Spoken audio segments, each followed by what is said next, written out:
Hi, it's Diane, and I'm very excited for my new book, Daily Meditations for Visionary Leaders. Check it out on my website, visionsapplied.com/meditation. Now, on with the show.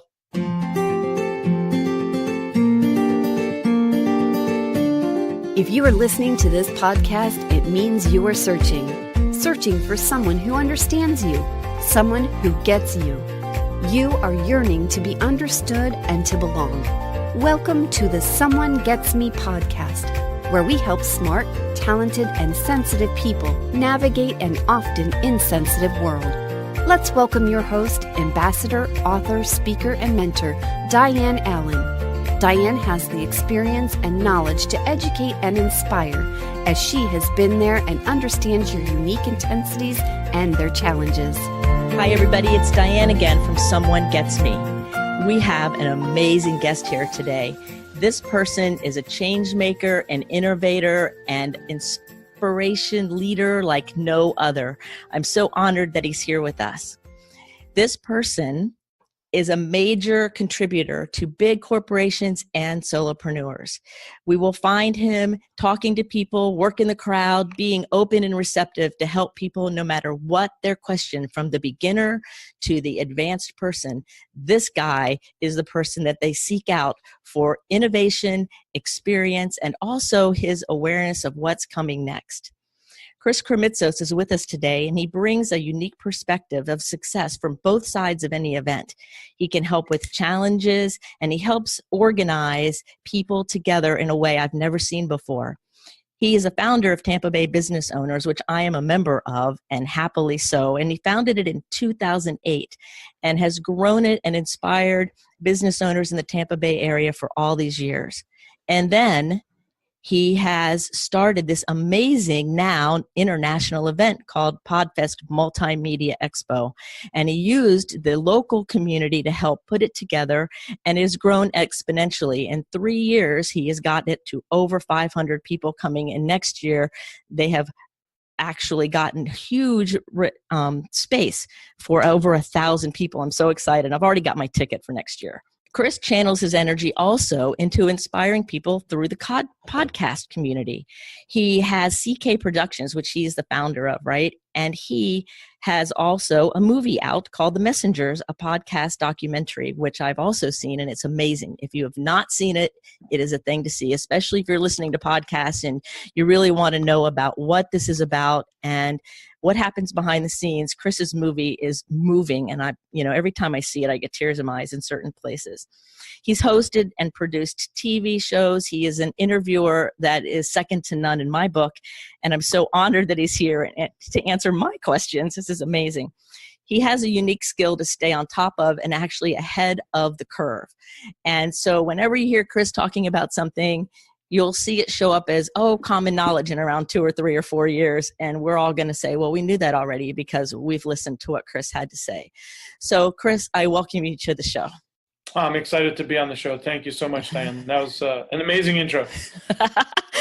Well, it's so fun to know you, and it's so fun to watch how things happen, because this podcast started because of you and Katie.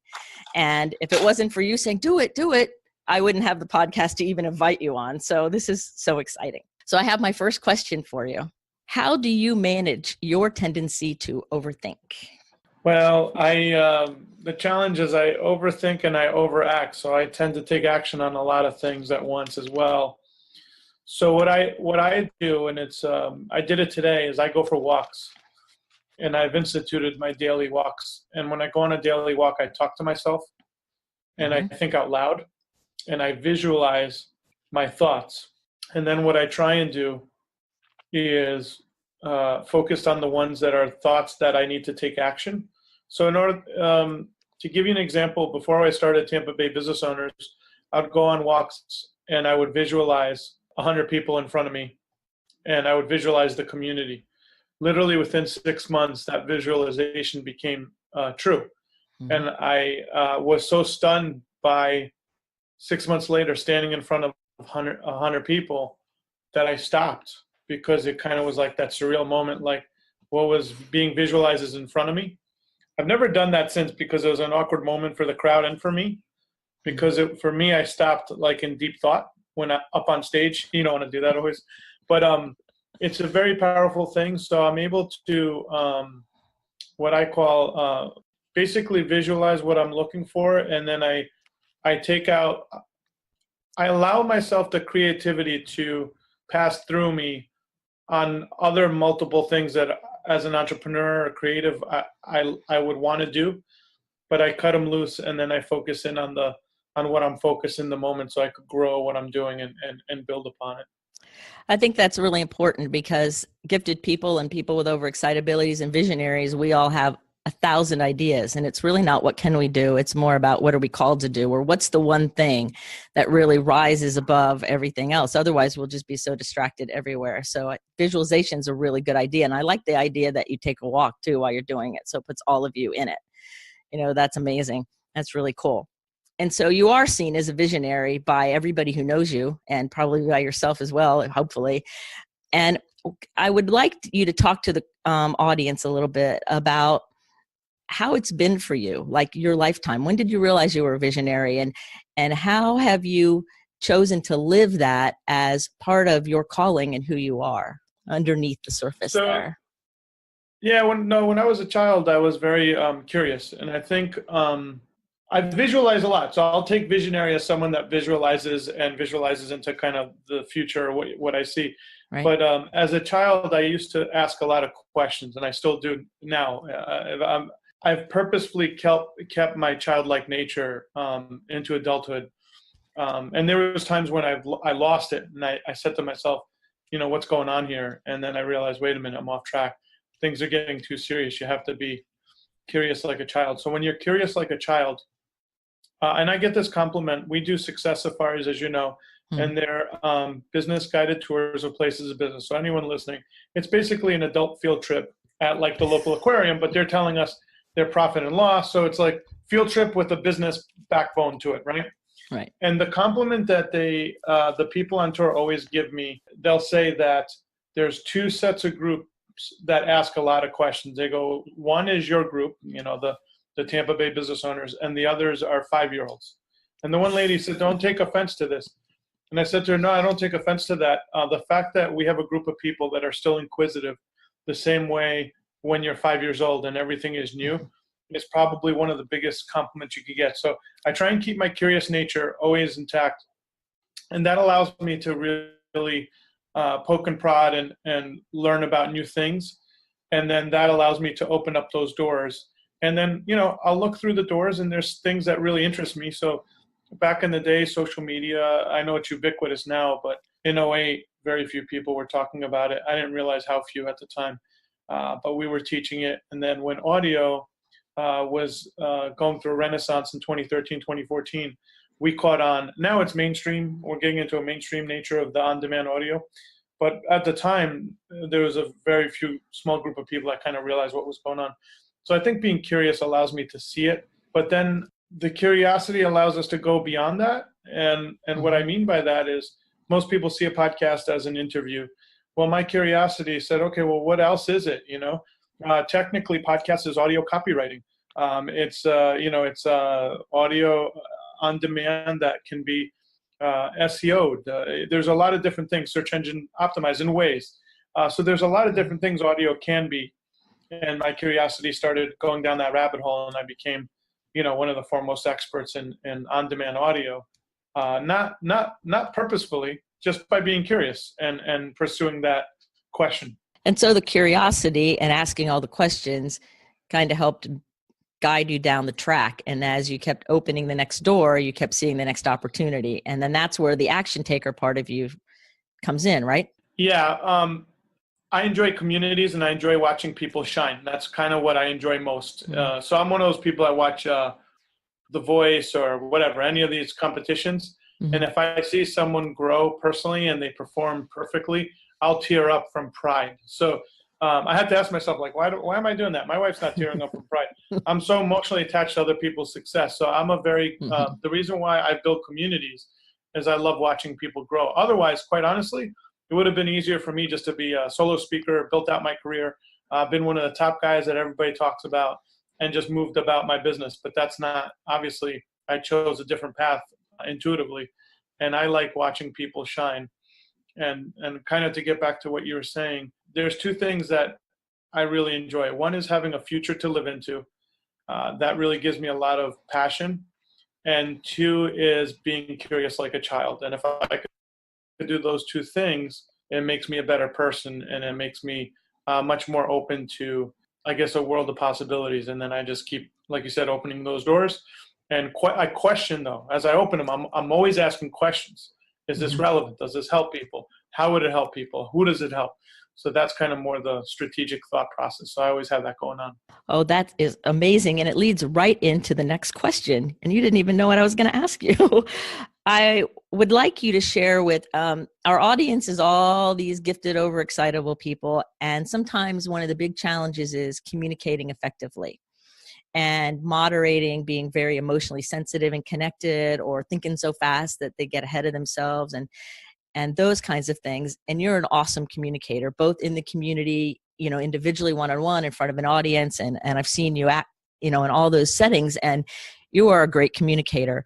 And you also have the overexcitabilities. You think very fast, you're emotionally connected, and you're spiritually gifted, right?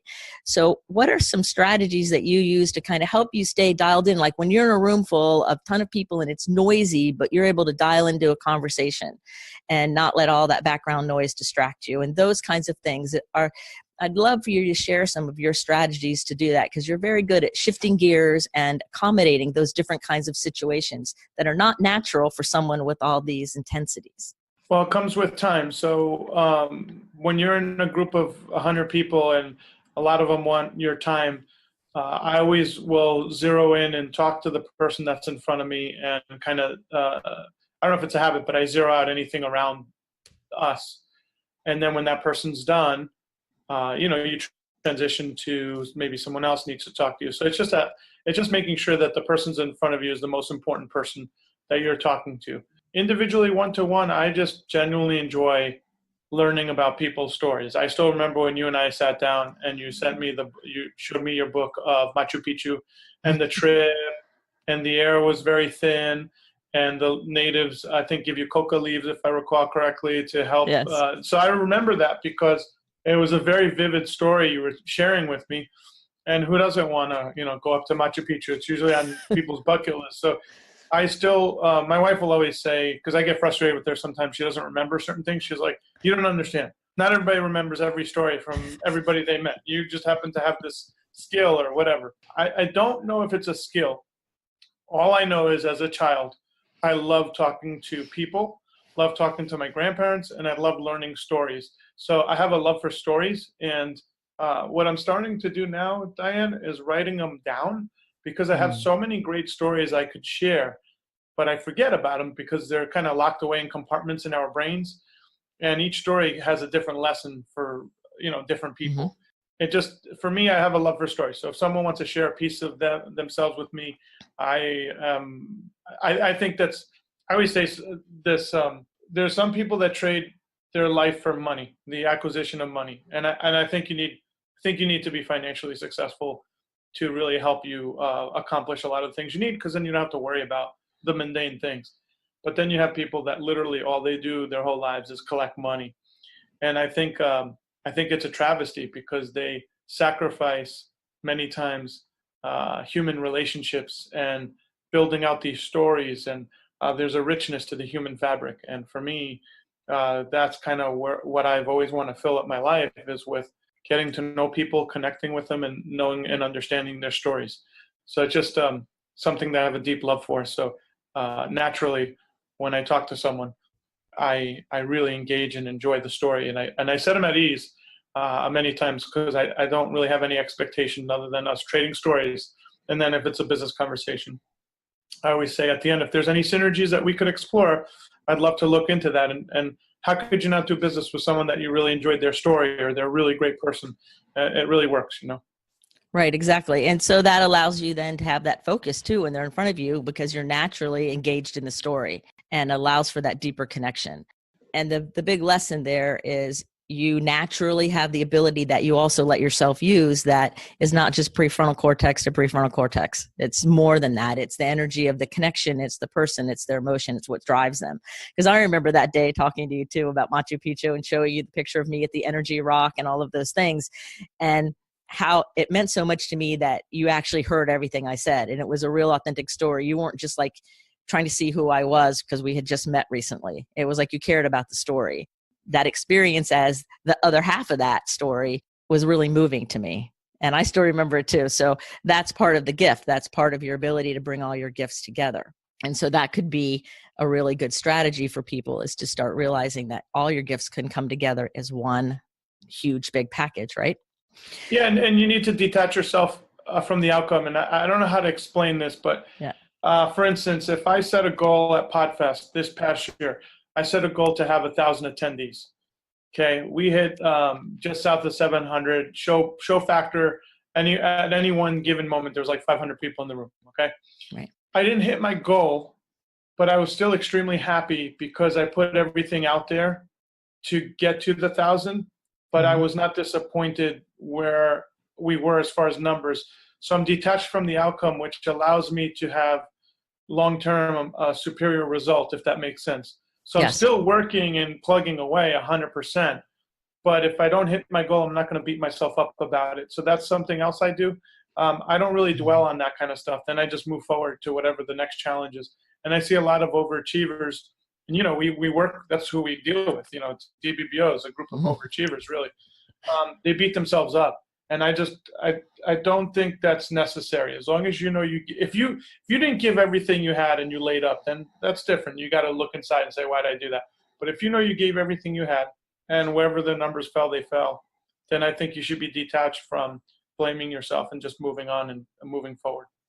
Yeah, I agree 100%. That non-attachment to the outcome is key, and you have to be 100% in the whole way. Otherwise, right. Otherwise, there's an internal look that we have to look for. What are we really doing? What's our real motivation? But I always say the perfect number of people are in the room, no matter what the number is. It ends up being perfect as long as I'm putting all of my effort into it, focused and on time. And I always notice that, like some days, some of our TBBO meetings have less people and some have more, but it always seems to be the right number and the right synergy because of what everybody brings to the table in that time. And I think that happens, and that awareness of being detached and non-attached to the outcome is a real blessing, because then it's kind of like in a tennis match and things, if they get nervous and they choke, and they tighten up, they hit the shot. And so being able to be non-attached allows you to be loosened in the process and 100% present, so that you don't tighten up and then end up with an outcome that was lesser than it could have been. And so I think that's important. You're very good at that, staying in that flow of the moment. So I'd like you to tell me, and tell all of us, I guess, a little bit about your vision and how you like to live it. Like you're talking about your business things and all of that, but what about like your whole life? Like your vision is more than the movies and more than TVBO and more than PodFest. You have a much greater vision for what you would like your legacy to be in the world. And so how do you like to live that? What are some things about Chris Krimitsos kind of behind the scenes, or the part of the fuel, that foundation that allows you to step out and be the man that you are in the public eye? So the fuel that kind of helped create me is I had a really great family, but my father worked a lot, and he worked 6 days a week as a short order cook, which is a very difficult thing to do, especially when I was growing up. So my neighbor was a New York City firefighter, and I don't know if anyone knows, firefighters work 3 days on, they're usually off 4 days, and they have a weird schedule. So he had a lot of time to be home, and I got to hang out with him. Katie and I were talking about this the other day. I was attached to this man's hip from the time I was 5 to probably to the time I was 20. So 15 years. I would hang out with my neighbor because his son was about a year or two younger than me, so we'd all play together. But he was the neighborhood dad. He was the guy that's like, oh, my parents are Greek, so they wouldn't get me like a baseball bat or something. They just didn't understand the significance. So my neighbor would buy 2, one for his son, one for me. If we were in his car, he would he would stop and help someone change a tire. He would never take the money. Many times he just never, he would help people 24/7. So whether I realize this or not, I was modeling, when you're sitting there watching this behavior, through osmosis, I guess it's going inside you 24/7. At the same time, I grew up in a big fat Greek family. And family, even if you bicker with each other, which is a lot of bickering, you still helped each other out. So most of my jobs early on would be like I'd ask a cousin to hook me up with some job they're working at, and we'd all help each other out. So there was a huge fabric. And kind of my legacy, to get to what you're saying, is I was given a lot by a lot of amazing people. None of it financial. All of it was love. I mean, my parents didn't have much money, so I would wear my cousin's hand-me-downs, and I would get made fun of mercilessly because the hand-me-downs were one size or two sizes too big, and my mom grew up very poor. And I know some people can relate to this. She figured, hey, you'll grow into the clothes, and we don't have to buy new clothes for like a year or two. And I went. We happened to live in a very well-to-do town. Our neighborhood was regular homes.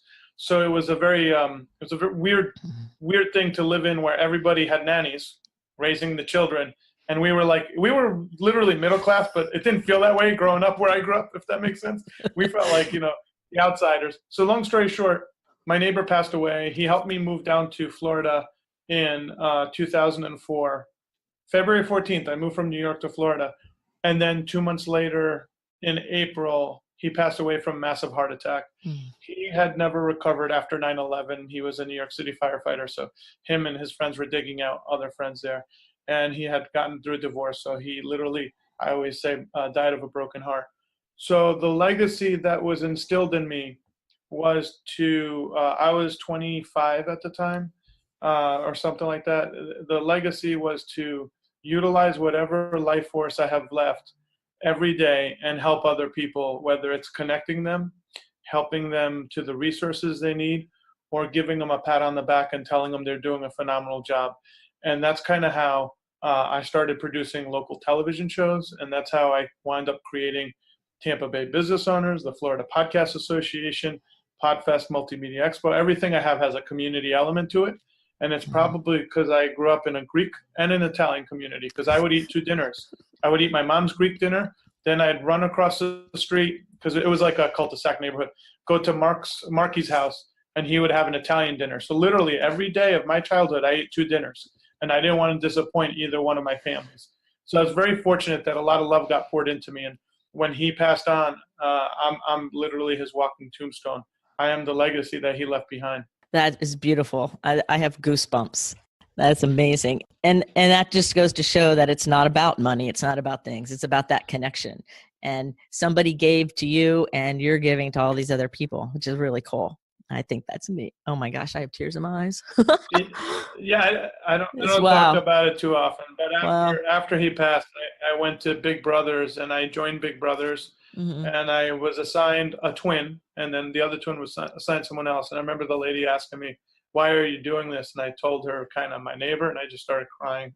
Yeah. It took me about 15 minutes to compose myself. And I'm not, I do cry from time to time, but not like that, not to total strange person I've never met before. And She said, okay, we'll get you in the program. And that was kind of me making sure I honored his investment in me, because he and I had a very tight bond. And we would, he was one of the few people we could look at each other and laugh. And I don't know if I know some people have been able to experience that, but I don't think the majority of people ever experience that. He and I could talk to each other without talking.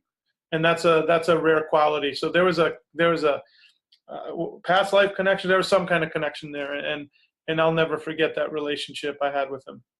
And so it's interesting that there was that connection that was so important, and it didn't detract from your loving connection to your family.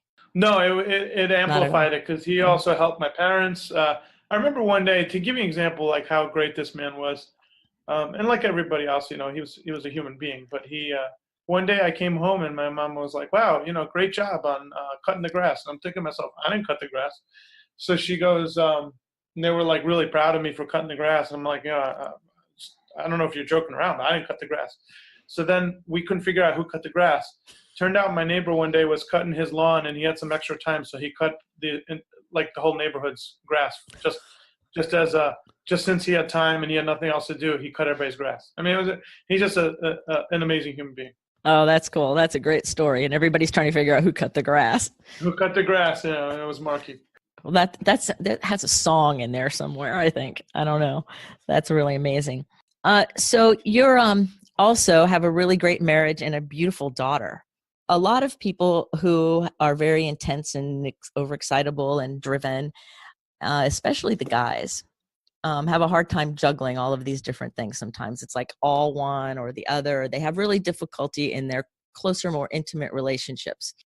And I get asked questions a lot from the men that I work with about, how to develop better relationships. And in fact, I told a couple of them, well, listen to this podcast. I'm going to ask Chris this question about how do you moderate some of your intensities and overexcitabilities that are quite different from your wife's and complementary, raise your beautiful daughter and still manage all of these things around you? What do you do to kind of keep your family system working in a way that's satisfying to you?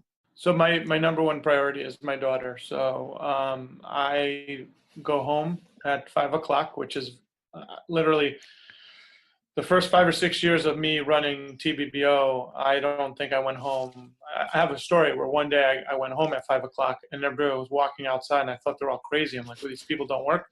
And I realized normal people go home at 5:00 and they walk their dogs. But for 5 years, I hadn't been home before 5:00. It was like usually 9 or 10. So now that my daughter, we pick her up at daycare, we take turns. She usually comes home. We get her at around 5:00. And then I will spend time with her and Katie. We'll have dinner. And then we'll watch maybe a Disney movie and then put her to bed. I have a habit now where I don't really work at night. I used to work after. Katie actually works more than I do, believe it or not, but she works after the baby's asleep. So for us to find balance recently, I had said to her, look, I love that you work at night, but I'd love if we could spend some time together.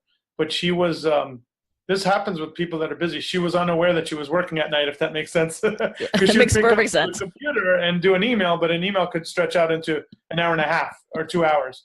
We make sure to budget time for ourselves. We have a babysitter at least once or twice a week. So we have a date night once a week. And for me, my daughter comes first. So honestly, I don't have the problem with not seeing Sedona or not spending time with her. I will tell you, though, the problem on that side is there's things on my business desk that don't get done when they need to, right? So something's got to give. So the new habit I'm creating in order to structure this so I have some balance is once a month or twice a month, I'll do what's called a scrum, and I believe it's a tech term. A scrum is you work till you get things done. So I told Katie there'll be once or twice a month where I'll stay at the office, and if I have to sleep an hour at the office and keep working till the next day, just to get the bottleneck stuff out of the way, I'll do that. And then the other habit I've developed is I used to not check emails 24/7.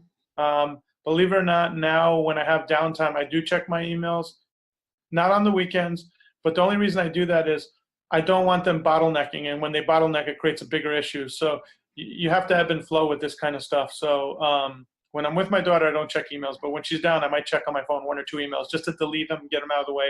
So that way in the morning, I only have a handful of emails. And I say this with all due respect because I know everybody's busy, but I get like 100 emails a day that out of them, 50 need a personal answer. So if I could get some of that out of the way, it helps me during my workday.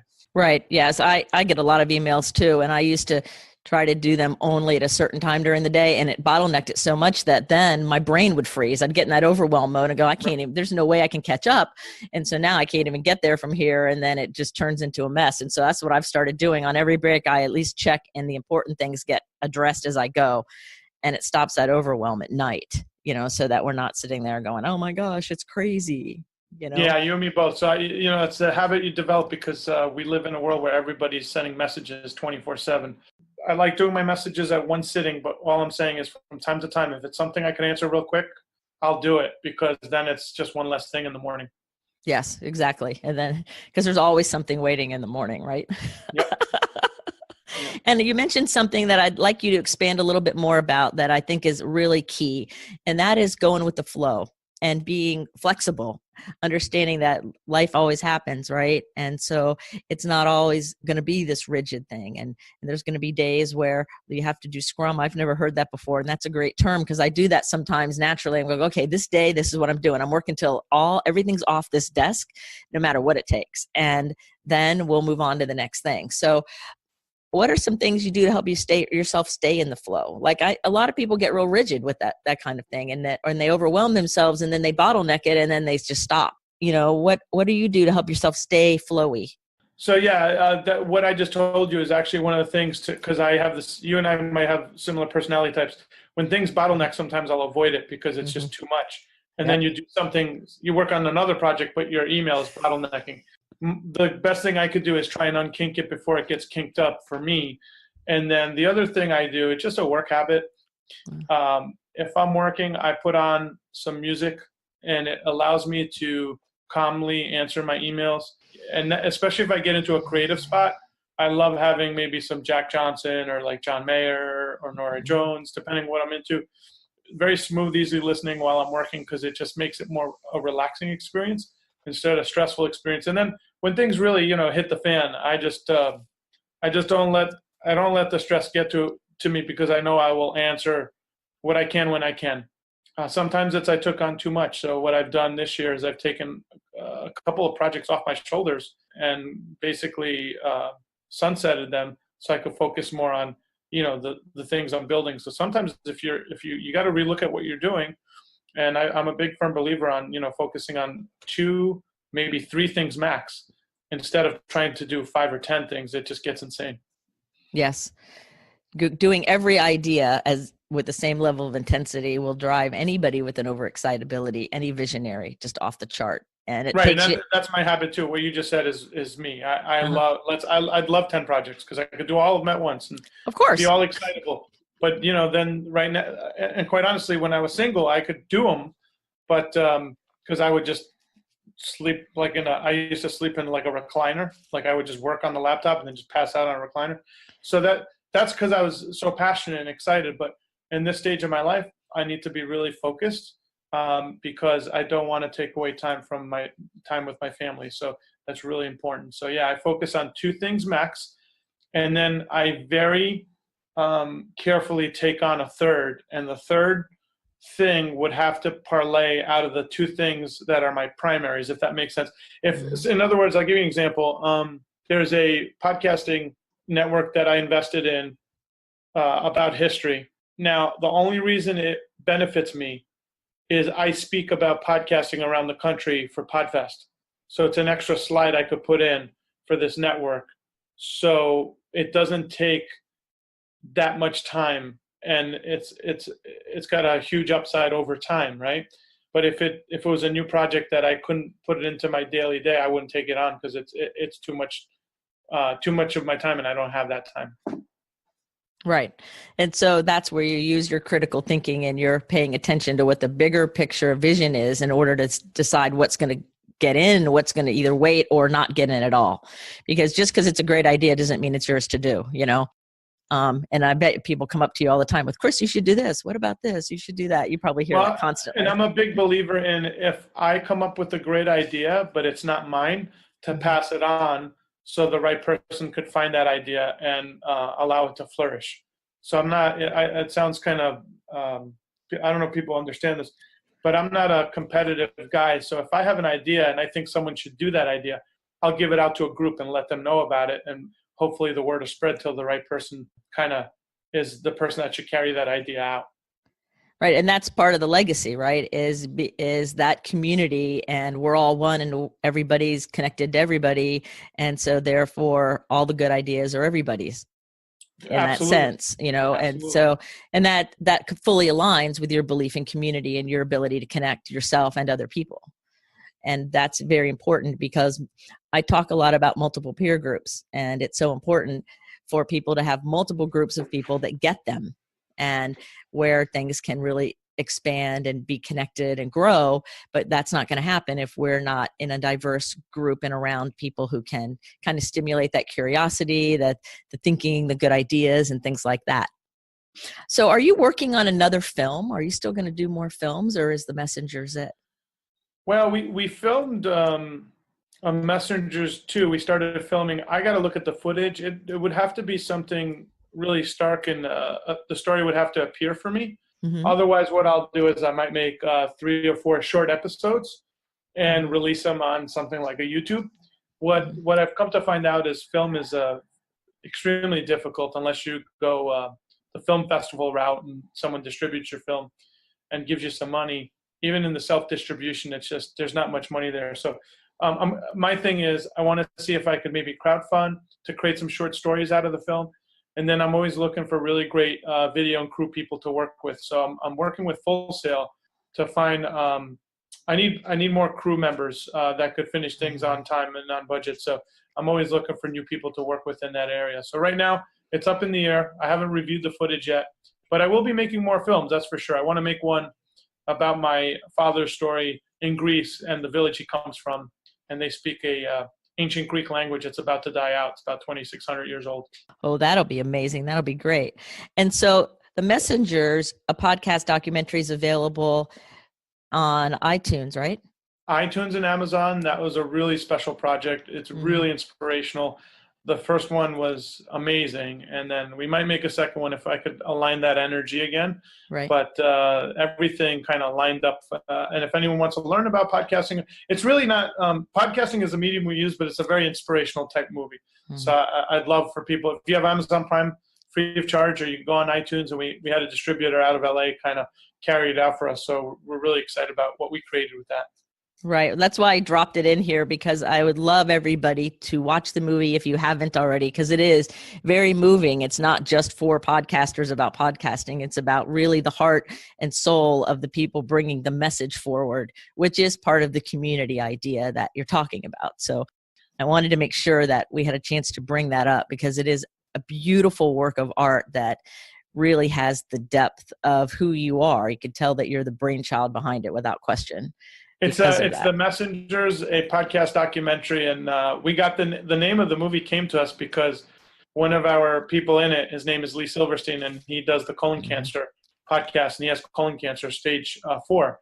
And I said to him, Steve, Lee, you don't look like a typical podcaster. What do you consider yourself? And he said, I consider myself a messenger, because when I heard those words, you have cancer, I wish someone had this message for me.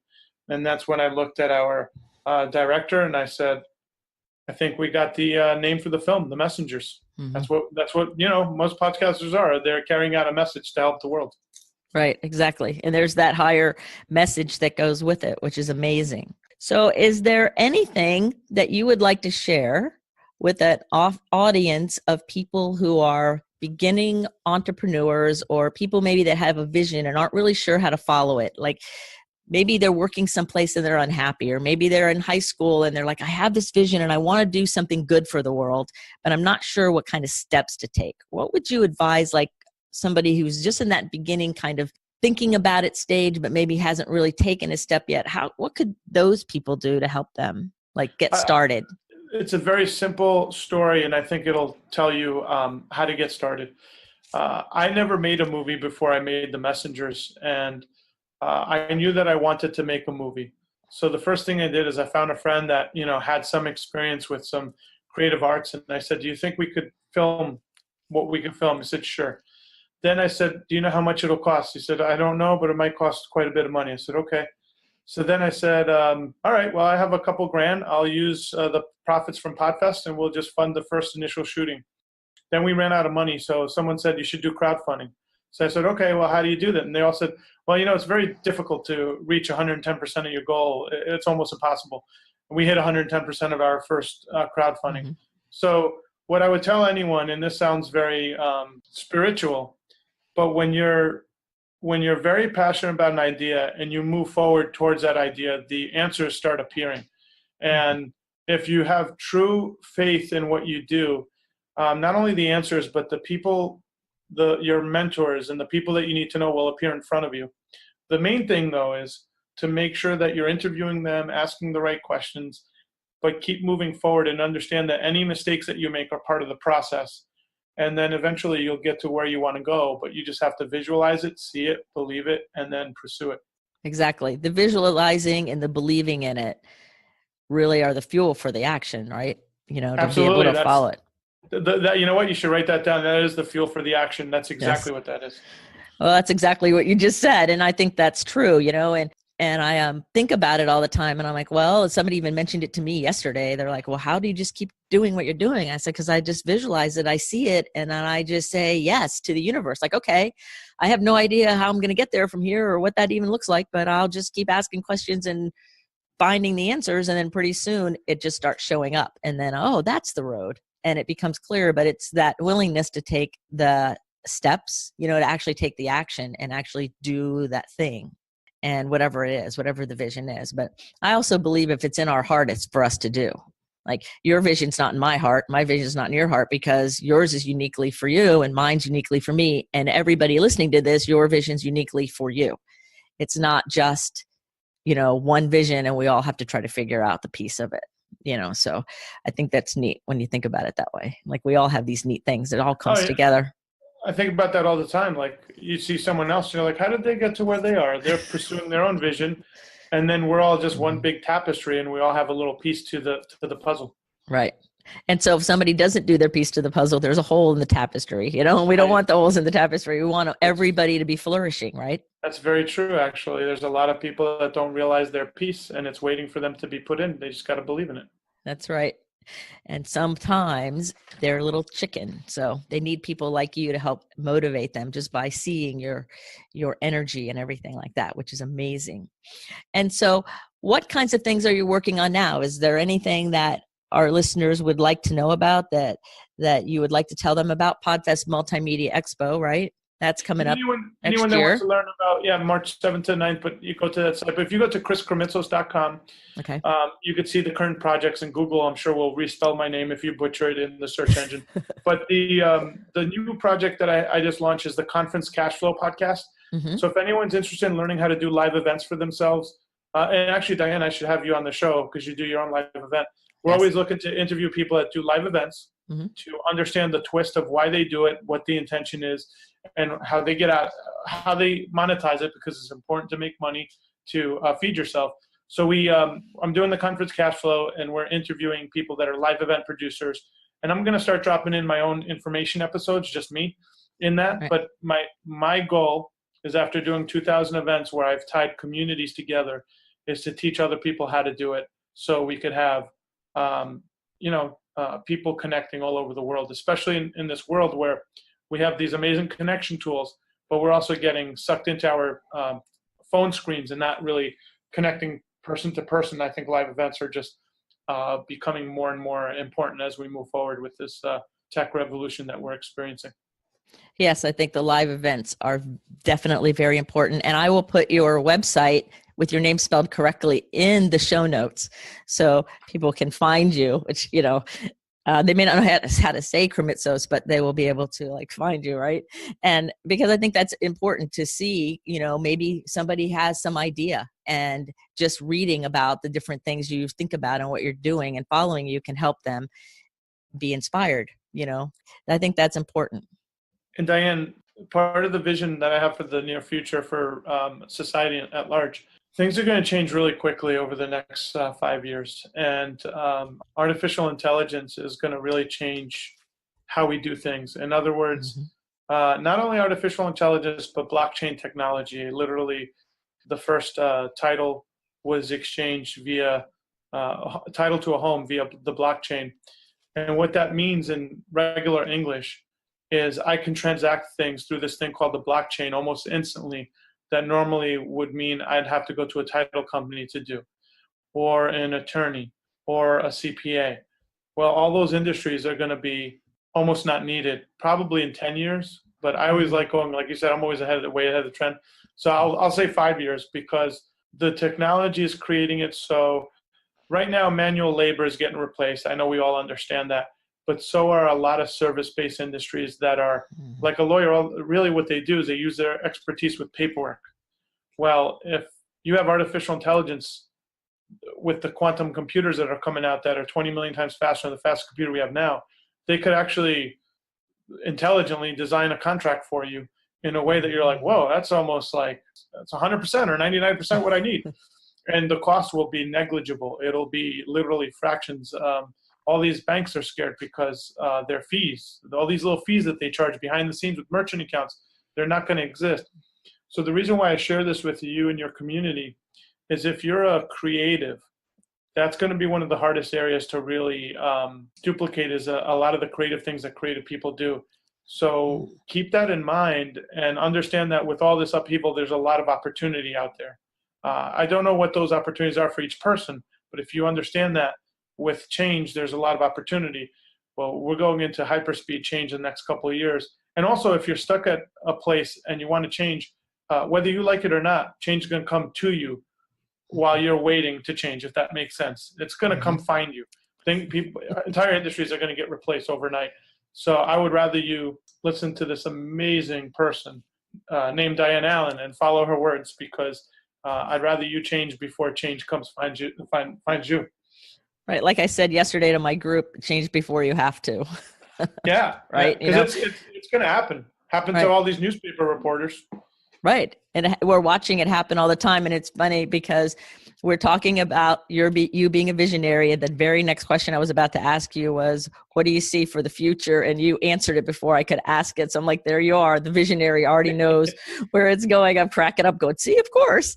But it's true because it's happening that way. And the vital human connection and the creativity that only humans can do, machines can't replace some of that, gives so much opportunity that if you get caught up in the fear or caught up in the things without really paying attention, it can, really make somebody who's gifted feel like they're kind of overwhelmed and stop and procrastinate. And we don't want that to happen. We want people who are the visionaries and the creatives to bring everything to the table so that all the pieces of this tapestry actually come together. Yeah, I agree 100%. Yeah, I think that's important. So I don't really have any other questions for you. You've answered a lot and you've been so patient with me, but I have one last one. And that is, we all like food a lot in this world. And so what would be your favorite meal to go eat? Like if we were going to go out to this great place or somebody was going to bring you food, what does Chris love? So for me, it changes all the time because I really love food. So it depends what So right now I'm on, I love Indian food, like a Indian buffet type style. Yes. So Katie and I were in Sedona, Arizona. Yeah, it had to be last year. And we got to go to this Indian buffet place that's right there downtown Sedona. And what I love about these Indian places, they're almost always mom and pop. They got their little kids running around, chasing each other. And the food is just phenomenal. The naan bread, the butter chicken, the jasmine rice. I mean, my mouth is watering thinking about it, but I'm on an Indian food kick right now. So that's what I would want. This beautiful Indian buffet. And I could just go in for, seconds and thirds and just sit there and it would be in Sedona, Arizona would be my choice. If I could pick a place with it, I'll go a step further. So my daughter's name is Sedona too. So that would be my place. All righty. So that's perfect. And so I asked you about food because, you spend so much time feeding everybody and feeding me today and my audience. And I just want to thank you for your taking the time for this interview and taking the time to support so many people, me personally, and lots of my friends and everybody in our area here, because you really are the game changer and you are the person who is living your legacy. And that's why that authenticity and that greatness that you bring is not from your ego. It's from this authentic man who's really bringing a great message. And I want to thank you for that on all the different levels. And I know I say thank you a lot, but I mean that really deeply. So thank you.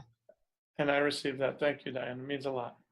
So thank you for being with us today on the Someone Gets Me podcast. And everybody do like Chris does. Keep your face to the sun so the shadows fall behind you, and make sure that you make it a great day.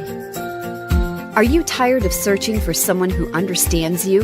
Join our Facebook group, Someone Gets Me.